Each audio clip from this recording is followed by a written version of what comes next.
Hello everyone, Assalamu alaikum. Welcome to our page, Mr. and Mrs. Sheikh. স্টুডেন্টরে বলছিলাম কাঁচা আম খাবো। এত মহব্বতের স্টুডেন্ট কাঁচা আম দিয়ে গেছে অনেকগুলো। কি করি এখন? এমতো অবস্থায় আমার ডিউটি পড়ে গেছে আবার নওগাঁ শহরে। আমগুলো আর খাওয়া হলো না। চলে গেলাম নওগাঁয়। 2 দিন কেটে গেল। আবার ফিরে এসে দেখি আমার সুন্দর আমগুলো পেকে লাল হয়ে আছে।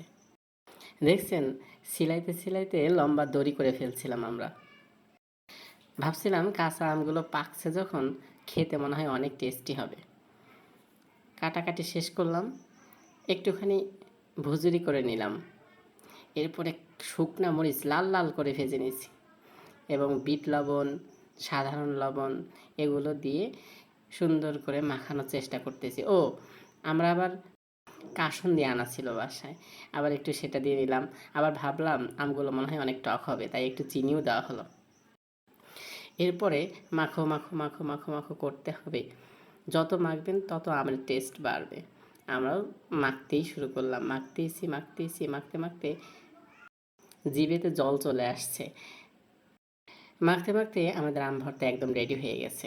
সবাইকে স্বাগতম আমাদের আম ভর্তা খাওয়ার জন্য। দাওয়াত রইল। আল্লাহ হাফেজ।